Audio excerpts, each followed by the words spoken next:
중반의 남자입니다. 저는 시골 바닷가 마을에서 태어나 어부로 살았습니다.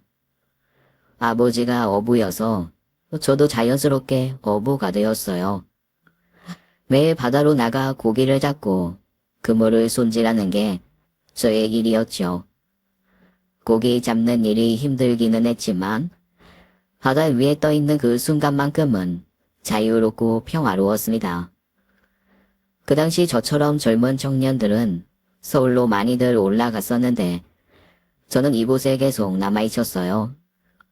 아버지는 제게 너도 서울에 가고 싶으면 가라고 하셨지만 저는 정말로 이 일이 좋았습니다. 아마도 어부가 체질이었나 봐요. 그런데 제 성격도 한몫한 것 같습니다. 사실 삶에 큰 기대도 없이 바다와 함께하는 하루하루가 그저 좋았거든요. 그 당시에 젊기도 했고요. 게다가 서로 돕고 사는 마을 사람들과도 헤어지기 싫었어요. 그러던 어느 날이었습니다. 매일 똑같던 제 일상에 꿈 같은 일이 생긴 날이었죠. 그 당시 저는 25살이었는데요. 저는 그날 바다에 나가려고 배를 띄우고 있었습니다. 그런데 멀리서 파도가 뭔가를 휩쓸고 있는 게 보였어요. 아이, 아버지, 잠깐만요. 저게 뭐지? 저것은 사람 아니냐? 자세히 보니 정말 사람이더군요. 깜짝 놀라 긴박하게 그쪽에 가까이 배를 가져갔습니다. 가까이 다가가 보니 젊은 여자가 물에 떠서 허우적대고 있었어요. 저는 주저할 틈도 없이 물속으로 뛰어들었죠. 그리고 그녀를 붙잡고 힘껏 배로 끌어올렸어요. 바다의 찬물이 온몸을 휘감았지만 제 손에 닿은 그녀의 차가운 손이 더 급했습니다. 몇 번의 큰 물살을 넘기며 드디어 배 위로 끌어올렸어요. 그녀는 물에 흠뻑 젖은 채로 숨을 헐떡이며 눈을 뜨더니 힘없이 말했습니다. 고맙습니다. 정말 살려주셔서. 그녀는 죽다 살아나서인지 목소리가 겁에 질려 떨리고 있었어요. 괜찮아요? 어디 다치거나 불편한 데는 없어요?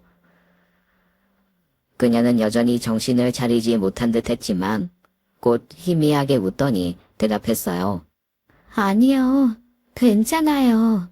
그저 너무 무서웠어요. 그 순간 제 마음이 찌르르하게 울리는 걸 느꼈습니다.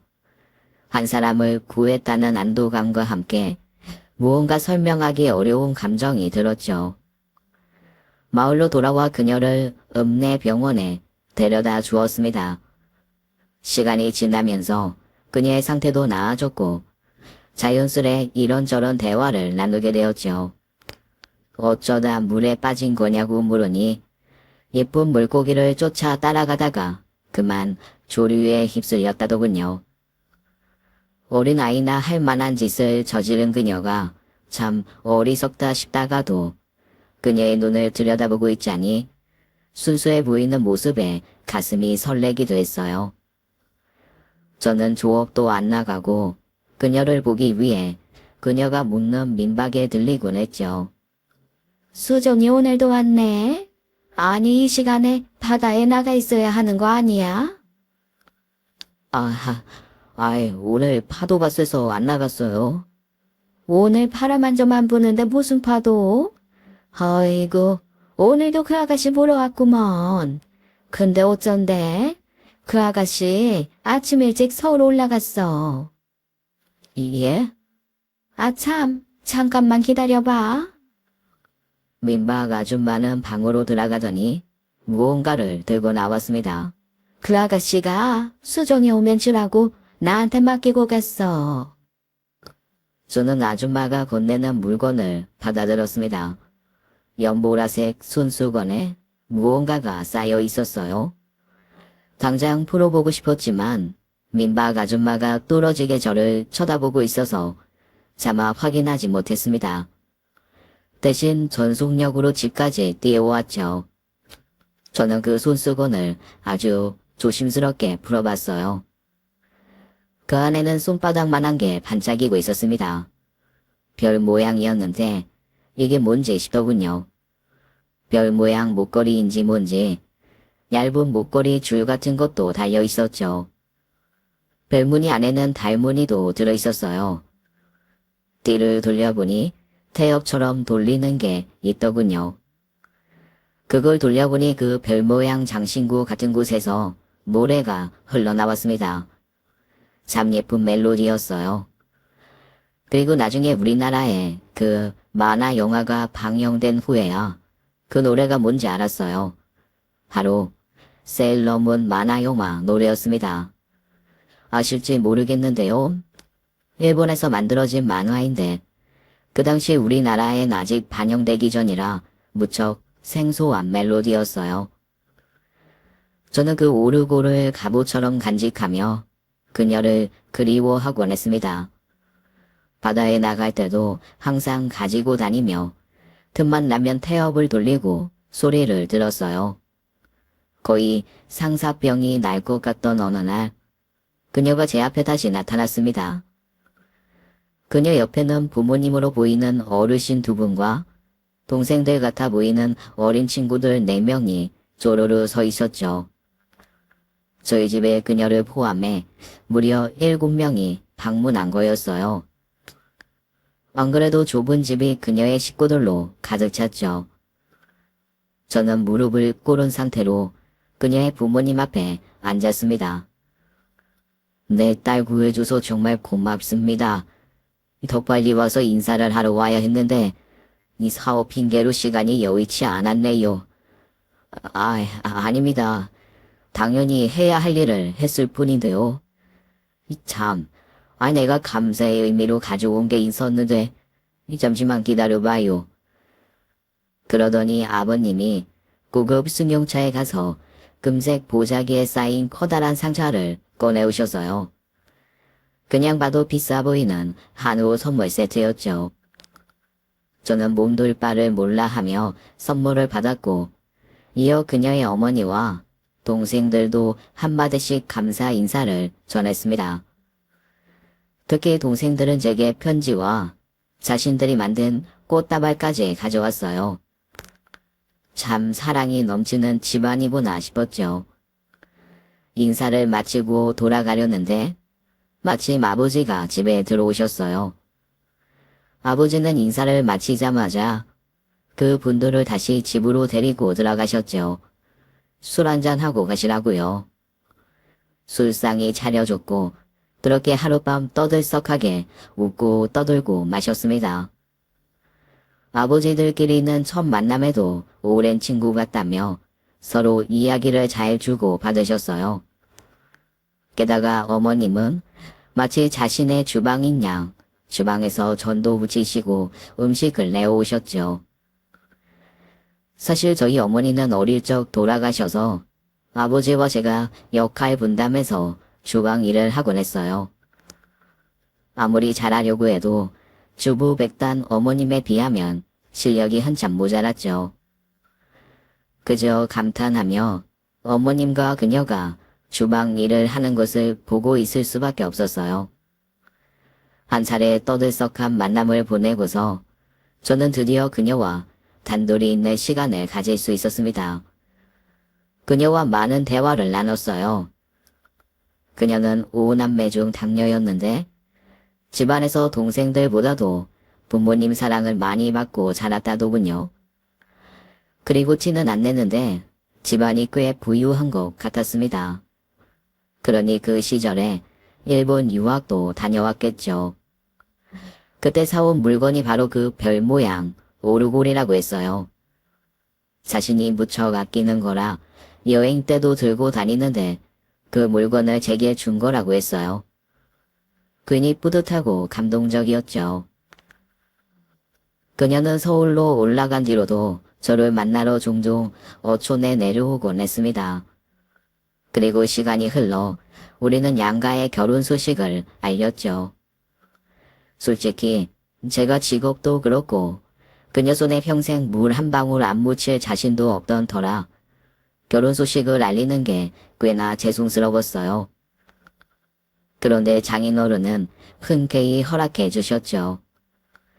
다른 일반 가정과는 확실히 좀 다른 집안 같았습니다. 장인어른은 사람이 우선이라고 늘 강조하셨어요. 그래도 역시나 어머님은 딸을 보내는 게 많이 아쉬우셨는지 결혼 내내 눈물바람이셨죠. 저는 제가 더 잘하겠다고 연거푸 말씀드리고 아내를 어촌 마을로 데려왔습니다. 아내와 신혼살림을 차리고 정말 행복한 시간을 보냈어요. 아내는 동화 속 주인공 같았고 저는 그런 아내를 만나 결혼한 인어 왕자가 된 것 같았죠. 물론 인어 왕자라는 동화는 없지만요. 처음 아내가 저를 따라 이 시골에 자리 잡는다고 했을 때 너무나 고마웠어요. 사실 아내는 이곳과는 어울리지 않는 사람이었거든요. 거친 바다 사람들과는 다르게 간지러울 정도로 부드러운 성격에 고생이라고는 한 번도 안 해본 사람이었어요. 그럼에도 불구하고 아내는 금방 어촌 생활에 적응했습니다. 아내와 살다 보니 왜 아내가 5남매 중 가장 사랑받는 사람인지 알겠더군요. 아내는 어른들에게 참 싹싹하게 잘했어요. 게다가 성품도 착해서 어른들이 예뻐했고요. 세심한 성격으로 동네 사람들을 챙기고 다니는 아내를 보면 더없이 흐뭇하고 사랑스러웠어요. 특히 아버지를 잘 챙기곤 했죠. 아내가 집에 들어오기 전엔 우리 부자가 꼬질꼬질한 줄 몰랐는데 아내의 챙김을 받기 시작하자 아버지와 제 얼굴에서 빛이 나기 시작했습니다. 동네를 돌 때마다 이웃들이 그랬어요. 수종이 아버지, 아주 얼굴이 확 폈네. 수종이는 얼굴에서 빛이 나고 며느리 하나 들였다고 사람들이 이렇게 달라질 수가 있나? 거참 신기하네. 아무튼 좋겠소. 아버지와 전 늘 허허 웃고 다녔어요. 그만큼 아내가 너무 좋은 사람이었습니다. 저는 일만 끝나면 늘 아내를 보려고 집으로 달려 들어가곤 했어요. 그럼 아내는 저를 따뜻하게 맞이해주곤 했죠. 저는 친구들 따라 서울 안 가길 정말 잘했다고 생각했어요. 제가 어부가 아니었다면 그녀를 바다에서 구해낼 일도 없었을 테고 그녀를 아내로 맞이할 수도 없었을 테니까요. 그렇게 행복하게 살 줄만 알았어요. 비록 아이가 잘 들어서지 않는 게 좀 걱정이긴 했지만 저는 그녀만 내 옆에 있어준다면 아이 없이 사는 것쯤은 아무렇지도 않았습니다. 그리고 결혼한 지 3년쯤 되었을 때였어요. 아버지가 여느 날처럼 기침을 했는데 피가 섞여 나온 거였습니다. 그 모습에 저와 아내는 가슴이 덜컥 내려앉았어요. 동네 병원에 갔더니 큰 병원으로 가보라고 했죠. 여보, 내가 서울에 있는 병원 예약했어. 아버님 모시고 다녀오자. 우리 아버지 죽을 병 걸리고 그런 거 아니겠지? 기침은 평소에도 습관적으로 하시던 분이라 담배 피워서 그런가 보다 했는데 우리 아버지 별일 없겠지? 너무 걱정하지 마. 큰일 아닐 거야. 그래도 이왕이면 좋은 데서 증인 보는 게 좋으니까 서울로 가보자. 아내의 권유로 큰 병원으로 다녀왔습니다. 그리고 아버지는 후두암 진단이 내려졌죠. 서울에 있는 병원에서 수술 후에 다시 동네에서 가까운 집안 병원으로 옮겼습니다. 실력 있는 의사 덕분인지 수술 예후가 좋았어요. 그래도 암 환자는 암 환자더군요. 그때부터 아내는 아버지 옆에 꼼짝없이 붙어 병수발을 들었습니다. 힘들 법도 한데 힘들다는 내색 한번 안 하는 여자였어요. 아내는 제 부모 모시듯이 제 아버지를 대했고 정말 정성과 진심을 다해 아버지를 잘 돌봐주었죠. 아내 덕분에 3년 만에 건강을 회복했고 5년 만에 암 완치 판정을 받으셨어요.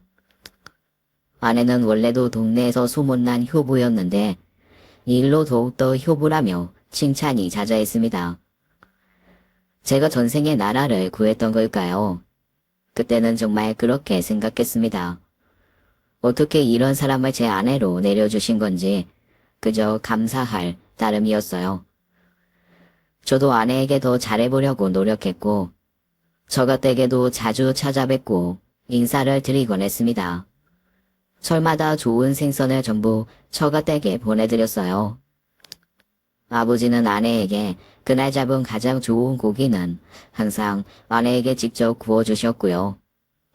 다시 행복이 원래 자리로 돌아온 것 같았습니다.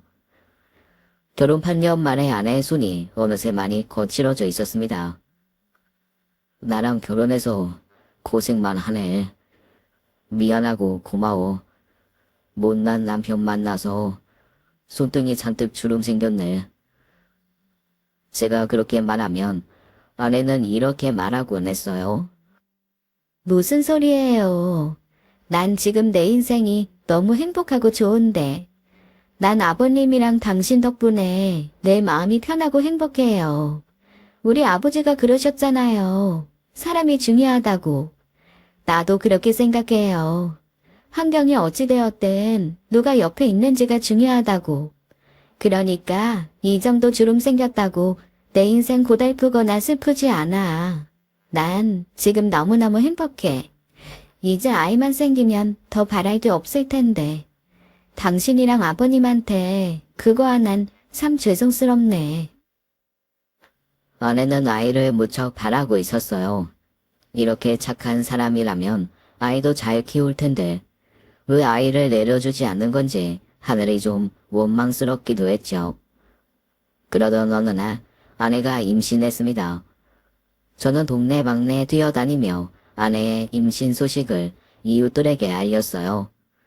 몇몇 어른들은 팔불출이라고 놀렸지만 모두들 진심으로 저희 가족을 축하해 주었습니다.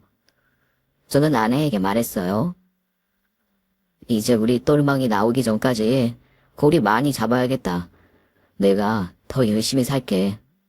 무리하지 말아요. 지금 당신이 가져다주는 돈도 난 충분해요. 걱정 말거라. 이 고기는 예비가 다 잡아올 테니까 우리 손주한테 용돈 많이 주려면 할애비가 돈 많이 벌어와야지. 하하하. 우리 모두 크게 웃었어요. 웃음소리가 담벼락을 넘을 만큼 크게요. 그리고 며칠 후 상상도 못할 일이 일어났습니다. 제게 그런 일이 일어날 줄은 정말 상상도 못했어요. 인생사 새옹지 마더군요. 아내를 집에 혼자 두고 저와 아버지가 바다로 나갔다가 돌아왔는데 아내가 사고를 당한 거였어요. 집에 강도가 들었고 못된 짓이란 짓은 다 하고 도망간 겁니다. 아내는 몹쓸 짓을 당한 후 살해되었어요. 강도 살인이었죠. 텔레비전에서만 보던 일이 내 집에서 일어났다니 믿어지지 않았어요. 어느 순간 정신을 차려보니 제가 상복을 입고 있었습니다. 아내의 장례식장이었어요. 아내의 가족들 앞에서 주인이 된 전 고개도 들 수 없었죠. 아버지는 오죽했겠습니까? 아버지는 아내의 영전 앞에서 오열하셨어요. 내가 문단속만 잘했어도 네가 이 꼴 당하진 않았을 텐데 내가 죄인이다. 내가 죄인이야. 미안하다 아가. 미안하다. 내가 죽을 죄를 지었다. 아버지는 아내의 죽음에 무척 힘들어 하셨습니다. 저는 그저 한숨만 연거푸 나왔어요. 아무리 숨을 크게 내쉬어도 가슴이 꽉 막힌 것 같이 답답했죠. 그런데 그때 문상객의 뒷말이 들려왔습니다. 중년의 한 아줌마가 자기 딸과 나누는 대화였어요. 이래서 수준 맞는 사람들끼리 만나야 잘 산다는 거야. 그 똑똑한 애가 어부한테 시집간 것부터가 틀려먹었어. 시집 가서 고생이란 고생은 다 하고 시아버지 병수발까지 들어서 목숨 상여놨는데 그 시아버지 때문에 죽었다잖아. 남자 하나 잘못 만나서 여자 인생만 조진 거지 뭐. 수지, 너도 눈 똑바로 뜨고 다녀. 제대로 된 남자 만나야지. 안 그럼 적골 나는 거야. 와장창 그 말에 가슴이 철렁 내려앉는 순간과 동시에 상 엎어지는 소리가 들렸습니다. 근처남이 상을 엎은 거였죠. 아줌마, 지금 뭐라 그랬어요? 지금 남의 상갓 집어서 뭔 개소린데? 우리 매형이 어디가 어때서? 강도가 잘못했지. 왜 착한 사람 탓을 하냐고? 아, 참.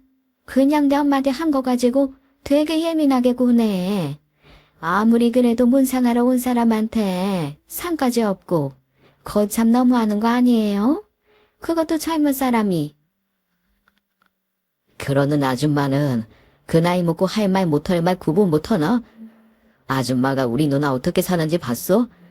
우리 매형이 얼마나 우리 누나 아꼈는데, 얼마나 행복해하면서 살았는데 알지도 못하면서 왜 우리 누나 삶을 당신 마음대로 판단하냐고. 아줌마, 당장 사과해요. 당장 우리 매형한테 사과해. 근처남의 무서운 기세에 눌려 문상객이 사과를 했습니다. 아이, 알았어요. 미안합니다. 거참 재수가 없을라니까. 수지야, 가자. 알고 보니 그 문상객은 장모님을 나이벌로 생각하던 동네 아는 여자라고 했습니다. 장모님은 전혀 그렇게 생각하지 않으셨지만요. 아무튼 그 여자에겐 부고 연락을 하지 않았는데 동네 지인에게 소식을 전해 듣고 일부러 찾아온 거라고 했죠. 장모님이 뒤늦게 이 사실을 알고 또 한바탕 그 여자에게 연락해서 뒤집어 엎으셨다고 합니다. 그 후에 그 여자는 자신이 한 행동 때문에 동네에서 사람 취급도 못 받았다네요. 장례식이 어떻게 지나갔는지도 모르겠습니다. 어느 순간 또 정신을 차려보니 처가 식구들이 제 손을 잡고 저를 안아주고 저를 걱정하는 눈으로 바라보고 있었어요.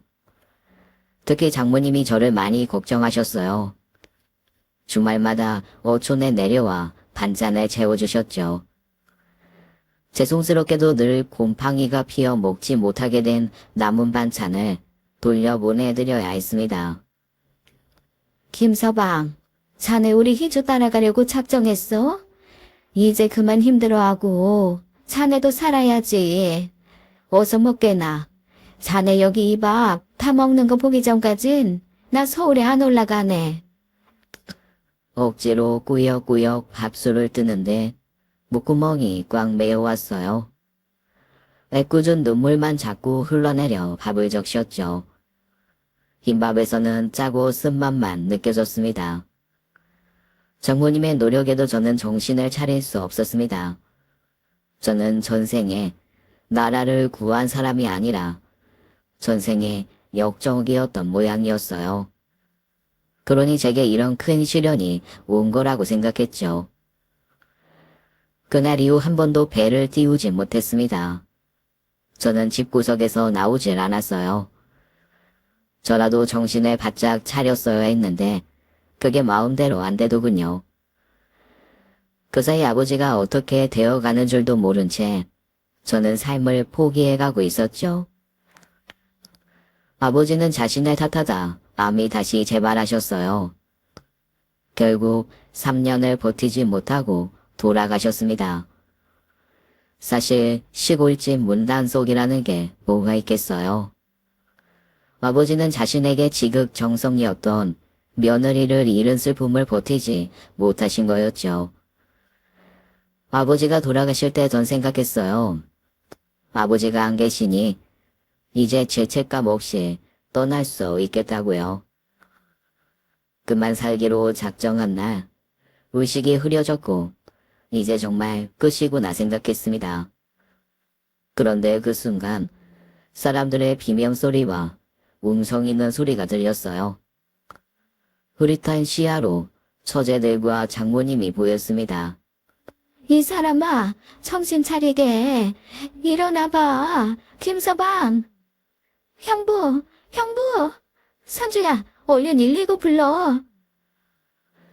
저가 식구들이 나타나는 바람에 제 결심은 미소에 그쳤어요. 이 미련한 사람아, 이게 대체 무슨 짓이야?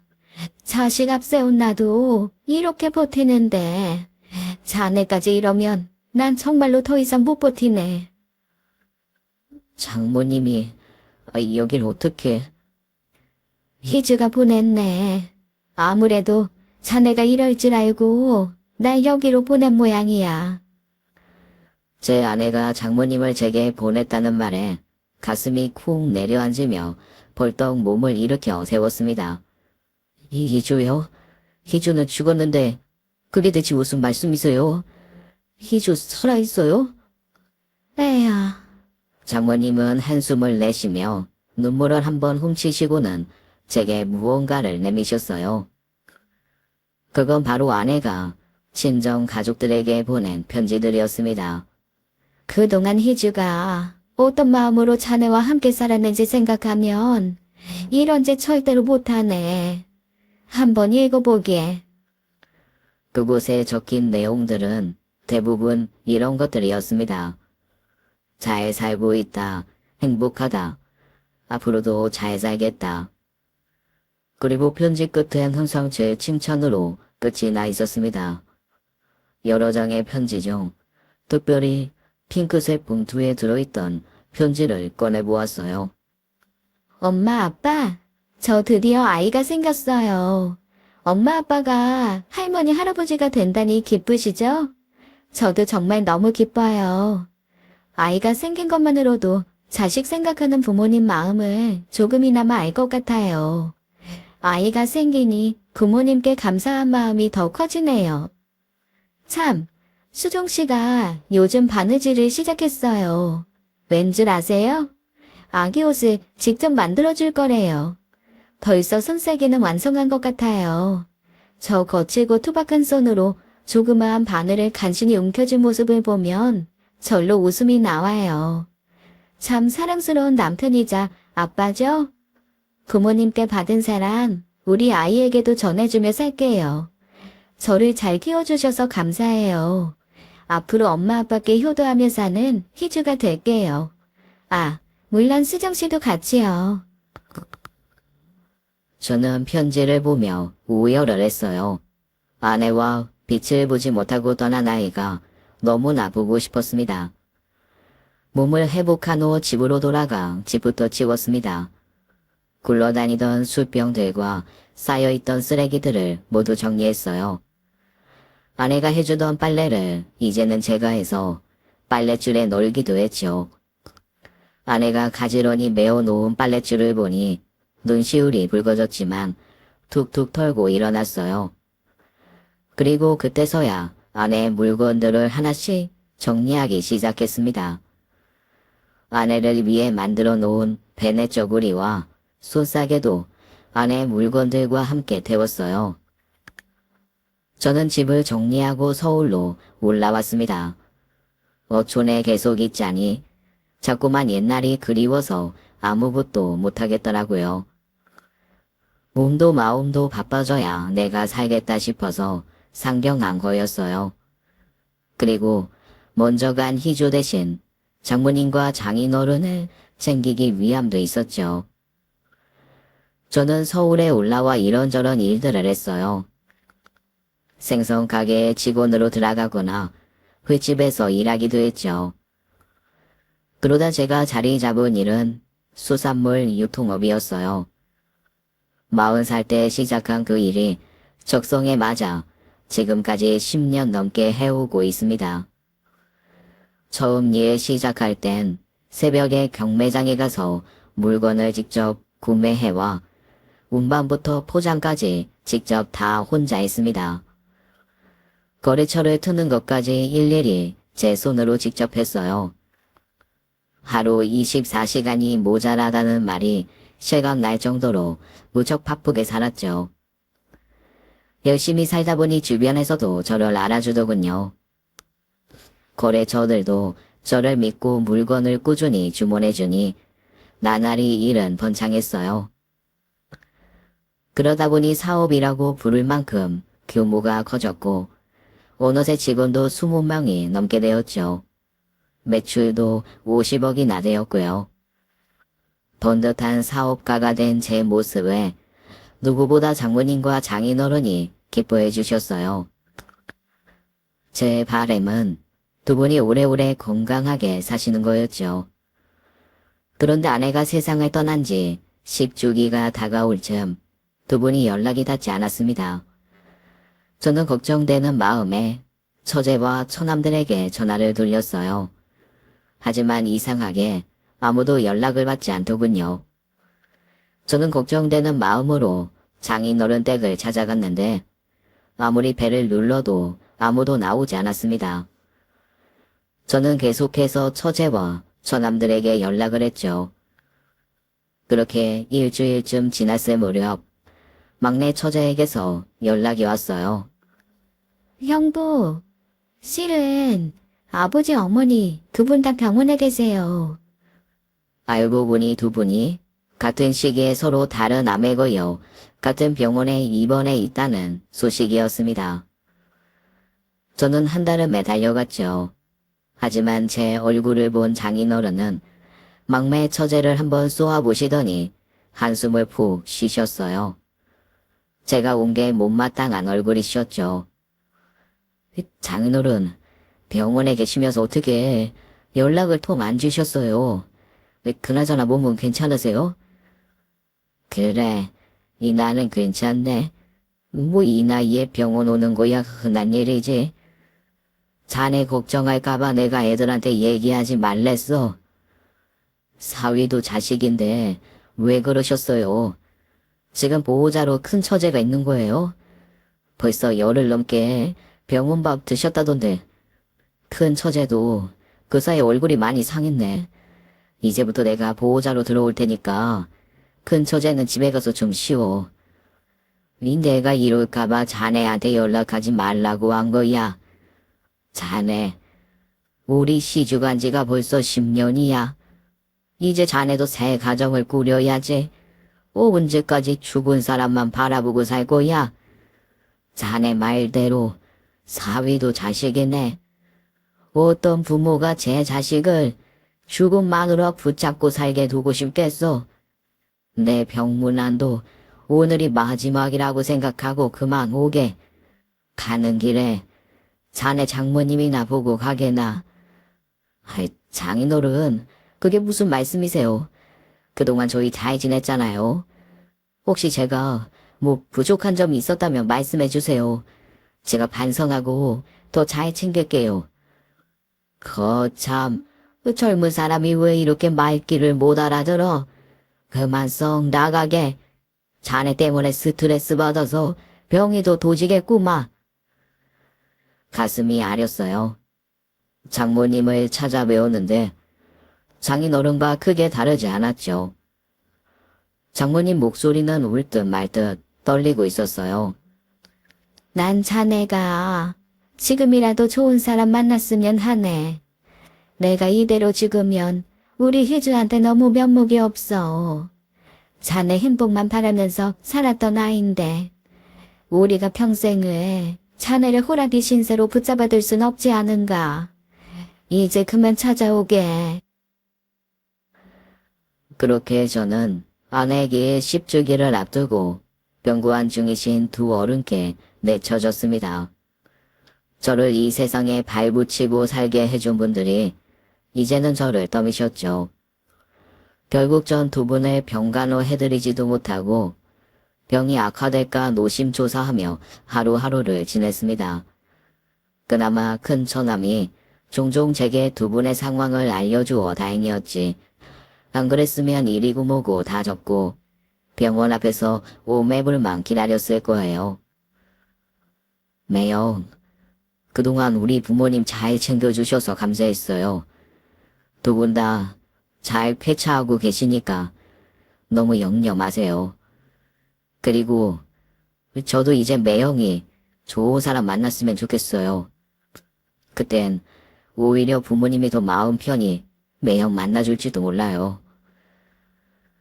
제가 할 수 있는 일이라곤 돈을 보내드리거나 몸에 좋은 음식들과 약을 보내는 게 다였습니다. 하지만 번번이 보낸 것들이 고스란히 돌아왔죠. 처음엔 반송된 물건을 보고 택배사 실수인가 했는데 5번이나 반복되니 그제야 알겠더군요. 이래선 처제들만 택배 반송하느라 힘들겠다 싶어서 그것도 그만두었어요. 그저 마음으로만 기도하는 수밖에 없었죠. 그렇게 몇 년을 텅 빈 마음으로 살았습니다. 다행히 두 분의 그 차 소식이 들려온 후에야 저는 안도할 수 있었어요. 그러던 어느 날이었습니다. 사무실 건물 옥상에 올라갔다가 기겁을 하고 말았어요. 어느 여직원 하나가 신발을 가지런히 놓고 담벼락에 서 있었거든요. 누가 봐도 뛰어내리려는 게 분명해 보였어요. 그 순간 10수년 전 제 모습이 떠올랐죠. 저는 생각할 겨를도 없이 순식간에 다가가 그녀의 손을 잡아채 뒤로 끌어안았습니다. 그 여자가 제 위로 떨어지면서 저도 엉덩 방아를 찢고 넘어지고 말았어요. 지금 대체 뭐하는 짓이에요? 사장님. 목숨이 그렇게 가벼운 줄 알아? 아, 씨야, 엉덩이야. 아, 119 좀 불러줘요. 왜 그러세요? 괜찮으세요? 사장님. 저는 구급차에 누운 채 실려갔고 제 옆엔 그 여직원이 동행했어요. 뒷모습만 볼 땐 누군지 몰랐는데 얼굴을 보니 우리 회사 막내로 들어온 여직원이더군요. 말이 막내지 나이는 40대인 무경력 진참이었죠. 저는 꼬리뼈 골절 진단을 받았고 당분간 병원에 입원해야 했어요. 그리고 그 여자가 저를 병간호하게 했습니다. 사실 제가 붙잡았어요.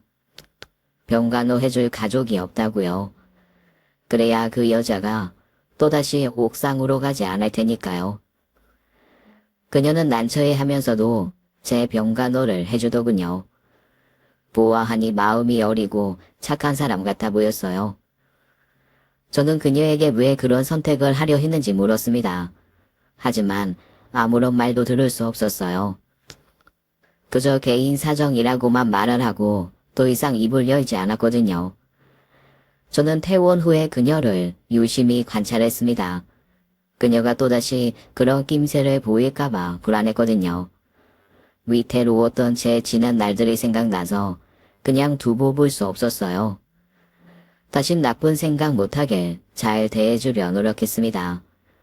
그런 제 모습에 그 여직원 마음도 조금씩 열리기 시작했죠.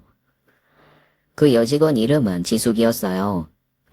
지숙 씨와 이야기를 나눠보니 혼자 산다는 사실을 알게 되었고 저처럼 가족 없이 외롭게 사는 사람이라고 했습니다. 그래서 가끔씩 함께 저녁을 먹곤 했어요. 그러던 어느 날 술 한잔을 하게 됐고 저도 제 이야기를 털어놓게 되었죠. 제 이야기를 꺼낸 건 지숙 씨에게 희망을 주고 싶어서였어요. 저 같은 사람도 지금 이렇게 극복하고 잘 살고 있다는 걸 알려주고 싶었거든요. 제가 먼저 무거운 이야기를 꺼내니 지숙 씨도 마음을 열고 자신의 이야기를 해주었죠. 사장님도 참 기구한 삶이었네요. 근데 저는 오히려 그런 사장님이 부러워요. 저도 사장님 같은 따뜻한 가족들이 있었다면 지금이랑 달랐을까요? 지숙 씨가 꺼낸 이야기는 좀 어두웠어요. 아버지의 폭력을 견뎌야 했던 어린 시절을 거치던 어느 날 아버지가 빈명 행사했고 오빠와 단둘이 남겨졌다고 했죠. 고아원에 들어간 두 사람은 서로를 챙기며 서로 애틋하게 살았다고 했습니다. 그러다 지숙 씨가 18살이 되었을 때 오빠가 자신을 여자로 보고 있다는 사실을 알았대요. 사람들의 눈을 피해 자신을 탐하는 친오빠 때문에 고아원에서 몰래 도망쳐 나와야 했다고 했죠. 그리고 나이를 속이면서 아르바이트를 하며 간신히 살았대요. 그 후부터 겪은 산전수전은 말도 못한다고 했습니다.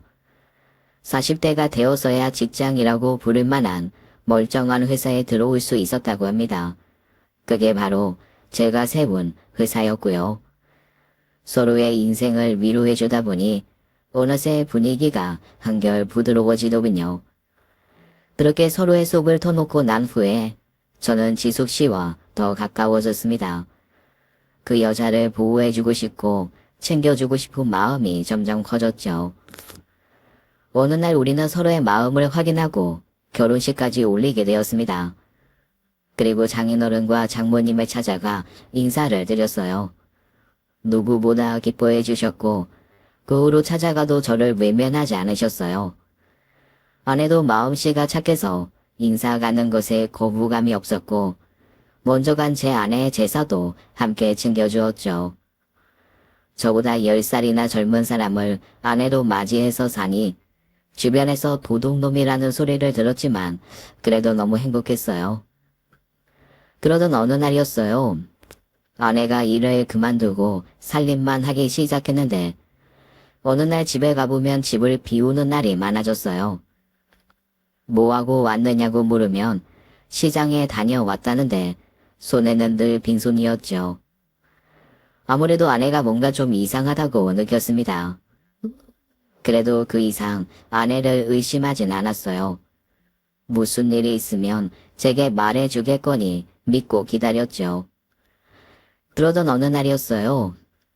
퇴근하고 집에 들어가는데 집 대문 앞에 모르는 남자가 서 있더군요. 누구세요? 혹시 양미선이라는 여자 여기 살아요? 그런 사람 여기 없는데요. 그러자 그 남자는 사진을 하나 꺼내서 보여주더군요. 그런데 그 사진 속 얼굴을 보고 저는 너무 놀랐어요. 바로 제 아내였거든요. 그런데 이 여자는 왜 찾는 거예요? 그것도 남의 집 대문 앞에서.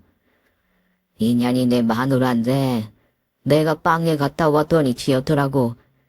아무튼 이런 면상 보면 여기로 연락 주시오. 그 남자는 제게 예수라고 적힌 명함을 하나 내밀고 갔습니다. 저는 그날 밤 들어오는 아내에게 그날 일을 물었어요. 그러자 아내 눈이 커지더니 몸을 떨기 시작하더군요. 저는 궁금한 건 못 참는 성격이라 아내에게 바로 물었어요. 당신 나 만나기 전에 결혼했었어? 그 전까지 그런 말 없었잖아. 그게 무슨 말이에요? 난 초혼이에요. 그런데 이 남자는 대체 누구야? 자기 남편이라고 하던데? 제가 명함을 내밀자 아내가 기겁을 하더군요. 그리고는 그 자리에 주저앉았습니다. 여보, 설마 이 사람 말 믿는 거 아니죠?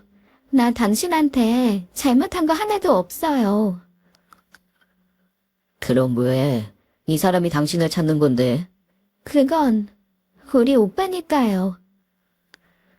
아내는 그 남자가 자신에게 몹쓸 짓을 해오던 그 오빠라고 했습니다. 죄를 지어 감옥에 들어갔는데 예정보다 빨리 출소를 한 것 같다고 했죠. 이름도 바꾸고 도망쳤는데 자신을 어떻게 찾아냈는지 모르겠다며 많이 불안해했어요. 아내가 얼마나 무서우면 저럴까 싶어 마음이 안 좋았죠. 저는 아내를 진정시키며 제가 보호해 줄 테니 걱정 말라고 했습니다. 그리고 그 남자가 또다시 우리 집 앞에 나타났습니다. 이번엔 제 아내 머리채를 잡고 대문 밖으로 끌어내고 있더군요. 여보, 아, 이거 안 나? 이게 미쳤나? 어디서 말하기야? 야, 너 나 없는 사이에 바람 피웠더라? 죽고 싶어? 안장했어? 이 미친놈아, 남네 사이에 무슨 바람이야. 뭐? 뭔 개소리야? 누가 남매야? 남편이지? 이거 놓고 얘기해, 이 새끼야. 저는 그 놈을 떨어뜨리기 위해 난생 처음 주먹질을 했습니다. 결국 주먹 다짐이 오고 갔고 지나가던 행인이 경찰에 신고한 후에야 그놈이 도망갔죠. 저는 아내를 믿었어요. 아내가 결혼을 했던 걸 숨길 이유가 없다고 생각했거든요. 그런데 며칠 후 그놈이 저를 찾아왔더군요. 그리고 사진 한 장과 자신의 칫솔을 제게 건넸습니다. 사진 속엔 4살쯤 되어 보이는 아이가 웃고 있었죠. 이 사진은 뭐고 이 칫솔은 뭡니까? 보면 모르겠어. 그 얘기 누구 많이 닮았잖아. 예를 들면 양미선이라든지 아님 나라든지. 뭐? 아무래도 그쪽이 미선이한테 제대로 물려서 쭉쭉 빨리고 있는 것 같아서 내가 도와주는 거야. 양미선이가 왕년에 엄청난 꽃뱀이었거든. 미선이, 아니, 지금은 지숙이랬나? 지숙이가 그런 얘기 안 해줬어? 당연히 안 했겠지. 제대로 물주 잡은 것 같던데. 내 말이 정 미심쩍으면 그 칫솔 갖다가 유전자 검사든 뭐든 해봐. 미선이 말대로 내가 남매면 남매라고 나오겠지. 남이 쓰던 칫솔 가져온 건지 내가 어떻게 믿고. 아이고, 사업 크게 하는 분이라 그런가. 의심이 많으시네. 칫솔 좀 줘봐봐. 그러더니 칫솔을 자기 입안에 넣고 싹싹 긁고는 다시 주었습니다. 이제 됐어? 내가 그쪽 당할까봐 선심 쓴 거니까 나중에 일 잘 풀리면 나한테 수고비 챙겨줘. 한 1,000만 원이면 되겠네. 아, 얼른 가서 유전자 검사나 해보시오. 그 남자는 빠르게 사라졌고 저는 한 발짝도 움직이지 못했어요. 제 왼손엔 사진, 오른손엔 칫솔을 들고 서 있었는데 몸이 떨려왔죠. 저는 고민이 되었어요. 과연 그 남자 말을 듣고 유전자 검사를 해보는 게 옳은 일인가고요. 저는 그동안 아내를 굳게 믿었는데 그 남자의 태도가 너무 당당하니 당황스러웠죠. 그래서 고민이 되었어요. 아무래도 그게 얼굴에 티가 난 모양입니다. 아내는 제게 무슨 일 있냐고 물었고 저는 아무 일 없다고 대답했어요. 그런데 그런 대화를 나눈 지 이틀 후부터 아내의 낯빛도 무척 어두워지기 시작했어요. 어느 날 아내가 제게 얘기 좀 하자고 저를 부르더군요. 당신 혹시 나한테 뭐 실망한 거라도 있어요? 아니면 내가 뭐 잘못했어요? 뭐? 갑자기 그게 무슨 얘기야? 당신이 날 대하는 게 달라진 것 같아서 나 솔직히 좀 불안해요. 저는 아내에게 그 남자를 만난 걸 이야기할까 하다가 말았습니다. 아무 일도 없어. 걱정하지 마. 그리고 변한 것도 없고. 그러자 아내가 제 앞에 아이 사진과 그 칫솔을 꺼내어 보여주더군요.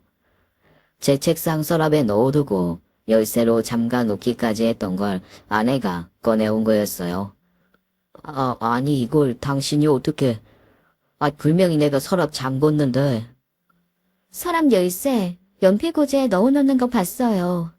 그런데 대체 이게 뭐예요? 당신 혹시 밖에서 바람 피웠어요? 뭐? 그게 무슨 소리야? 그럼 얘는 누군데요? 아내의 반응을 보니 아무리 봐도 자신이 낳은 아이라는 인식이 전혀 없었습니다.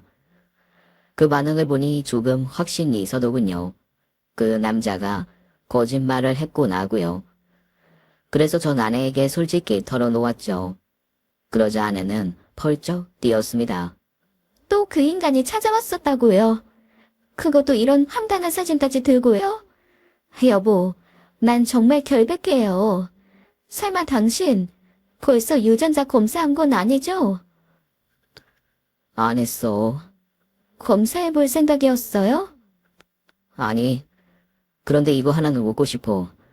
당신이 낳은 애 아닌 거 확실하지? 내가 당신한테 이런 거 묻는 것조차 미안하다. 단언컨대 없어요. 그 칫솔, 그놈 칫솔 확실해요? 남의 칫솔 가져와서 괜히 나랑 남매 아닌 걸로 속이려는 걸 수도 있잖아요. 그건 아니야. 그놈이 내가 보는 앞에서 칫솔로 입안을 싹싹 긁고 줬어. 칫솔 줘, 갖다 버리게. 아니요. 오히려 잘 됐네요. 우리 같이 가서 검사해달라고 해봐요. 난 당신한테 조금의 의심도 사고 싶지 않으니까요. 오히려 아내는 자신의 억울함을 풀고 싶다며 저를 부추겨 검사하는 곳에 연락을 했습니다. 그리고 얼마 후 진짜로 검사 결과지가 집에 도착했어요. 그런데 그 결과를 보고 저는 가슴이 철렁 내려앉고 말았습니다. 남매는커녕 피 한 방울 섞이지 않은 사이라고 결과지에 나오더군요. 놀라는 건 저뿐만이 아니었어요. 아내는 당황해하며 제 앞에서 어쩔 줄 몰라 하더군요. 여보, 아니에요. 그 인간 진짜로 내 친오빠 맞아요. 이 애도 난생 처음 보는 애란 말이에요. 여보, 미안해. 잠시 생각할 시간이 필요해. 솔직히 검사 결과지를 본 순간 제 믿음이 흔들린 건 사실입니다. 무언가 잘못됐든지 아니면 아내가 무섭도록 뻔뻔한 인간이든지 둘 중 하나였죠. 저에게도 확인해 볼 시간이 필요하다고 생각했어요. 그래서 그동안은 아내와 잠시 거리를 두기로 했죠. 저는 사무실에서 지내면서 당분간 집에 들어가지 않았어요. 아내의 얼굴을 보는 게 너무 불편할 것 같아서 일을 핑계로 들어가지 않은 거였죠. 그리고 그 오빠라는 인간에 대해 조사해 봐야 하기도 했고요. 집에 안 들어간 지 3일째 되던 날 속옷이랑 옷을 챙기려고 낮에 집에 들렀는데 집안이 썰렁했습니다. 아내가 집에 없더군요. 어디 시장이나 갔겠지 하고 생각했는데 기분이 이상했어요. 그 기분을 무시하고 옷을 챙기려고 장롱문을 열었습니다. 그런데 아내 옷이 많이 비어있더군요. 아내의 보석함도 싹 비어있었어요. 금붙이들과 아내의 지갑과 통장, 어느 것 하나 남아있지 않았죠. 저는 집 여기저기를 다 확인해 보았어요. 역시나 아내는 사라진 게 맞았습니다. 식탁 위에 쪽지 하나를 남겨두고요. 여보, 난 정말 억울해요. 지금 당신이 날 믿지 못하는 것도 이해 못하는 건 아니에요. 그래도 이대로 억울한 채로 살 순 없네요. 미안해요. 그럼 건강 잘 챙기세요. 아내는 그대로 떠난 거였습니다. 저는 아내를 수소문하며 찾으러 다녔고 뒤로는 그 인간의 뒷조사를 시작했어요. 가까스로 믿을 만한 사설 탐정을 구했고 그 사람이 조사를 해주었습니다. 그리고 2주일 후 조금씩 진실이 드러나기 시작했죠. 탐정은 내 앞에 사진을 몇 장 꺼내 보여주었습니다. 사진 속엔 그 인간과 웬 노인 한 분이 보였습니다. 중년의 한 노인이 그 아기를 안고 있었죠. 양진호라는 사람, 이 할머니 집에 드나들면서 애를 키우고 있더라고요.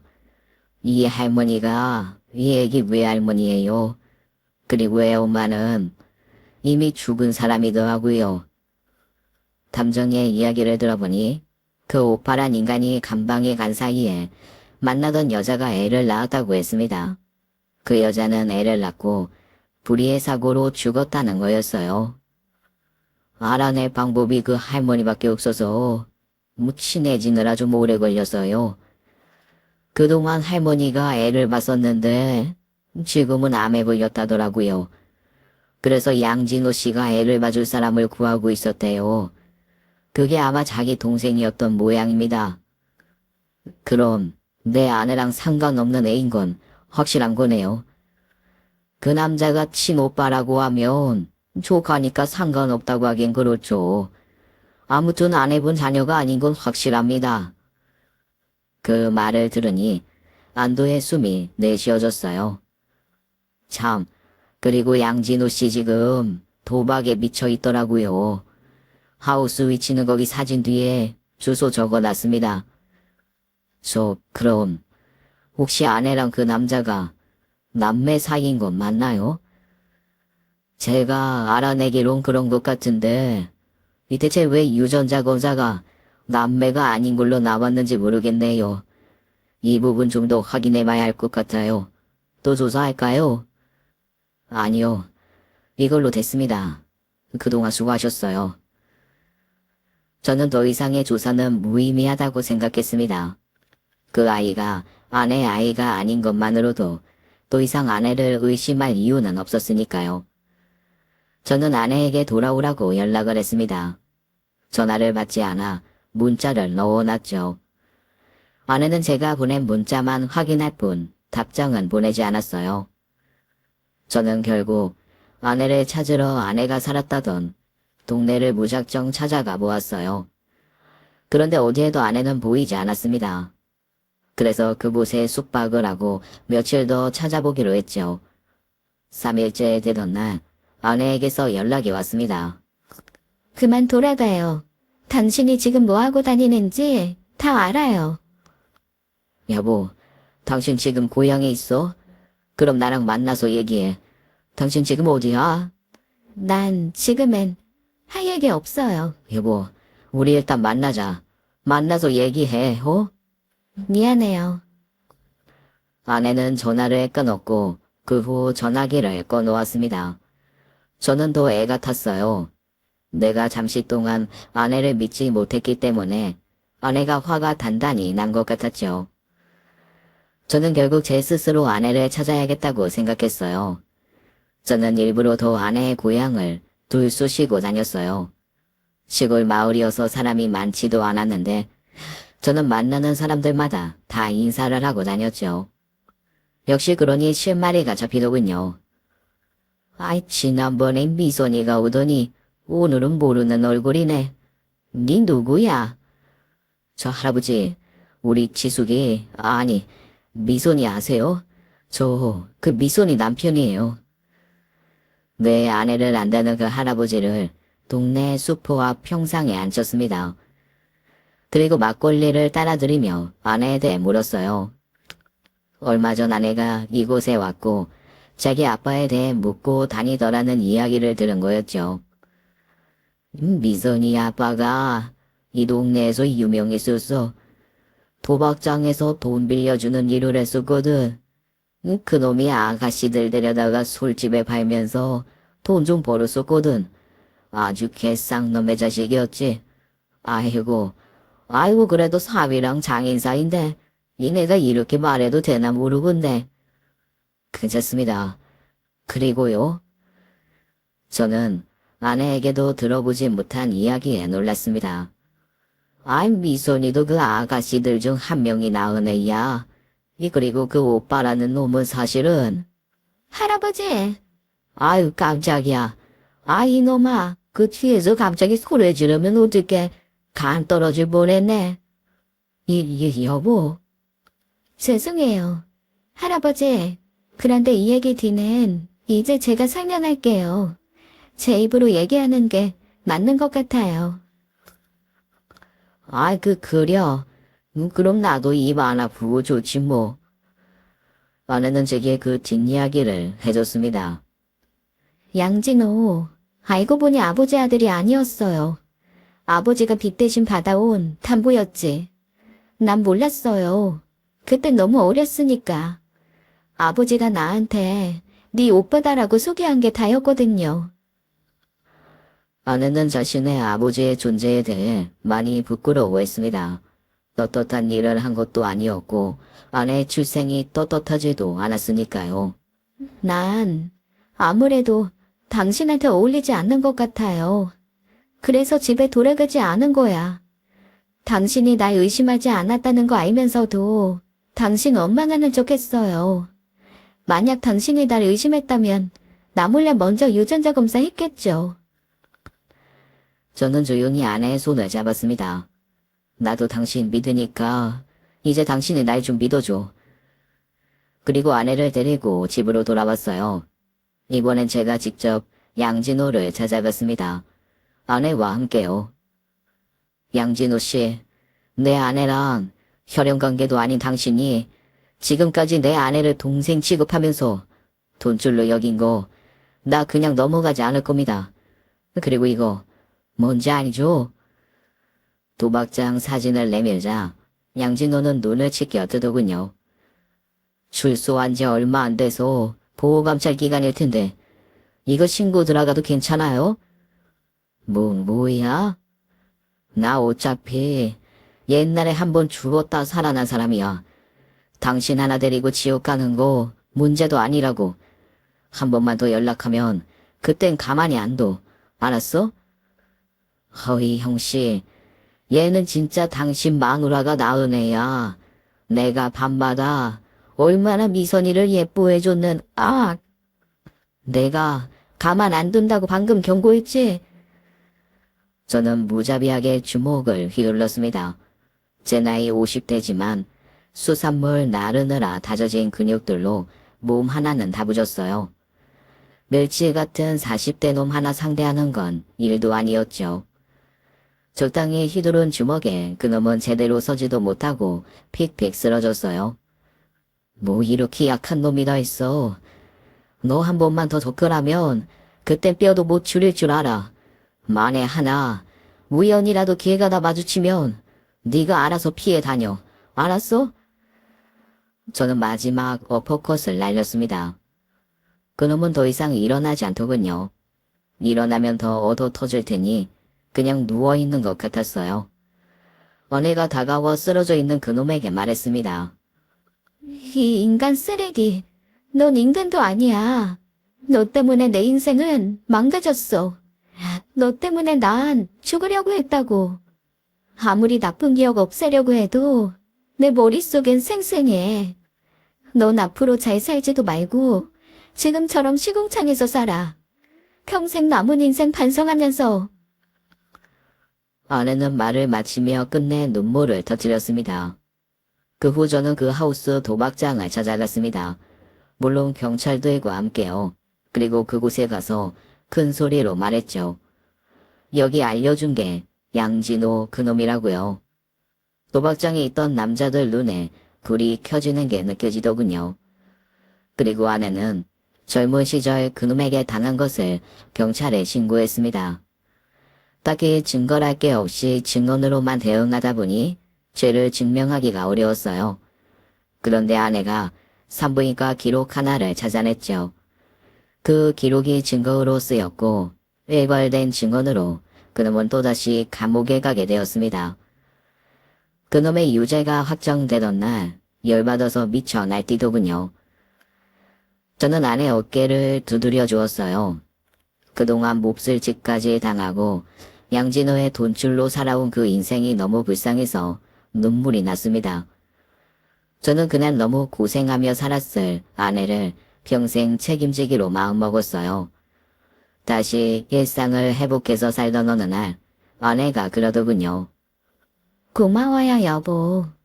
내가 다른 복은 다 없어도 남편복 하나는 있네요. 우리 앞으로 잘 살아보자, 여보. 그 후 저와 아내는 잘 지내고 있어요. 그리고 아내는 지금 제 아이를 품고 있습니다. 아내 나이 40대 나이에 어렵게 생긴 아이예요. 이젠 우리에게 절대로 세상을 등질 수 없는 이유가 생겼습니다. 바로 우리의 소중한 아이가 생긴 거죠. 제 나이 올해로 55인데 아이가 곧 나올 예정이에요. 우리의 앞길에 꽃길만 있길 응원해주세요. 저는 앞으로 사람들에게 베풀며 착하게 열심히 살겠습니다. 제 긴 이야기 들어주셔서 감사합니다. 지금까지 사연 읽어주는 남녀였습니다. 끝까지 함께 해주신 여러분 감사드리며 저희는 다음 사연으로 돌아올게요. 감사합니다.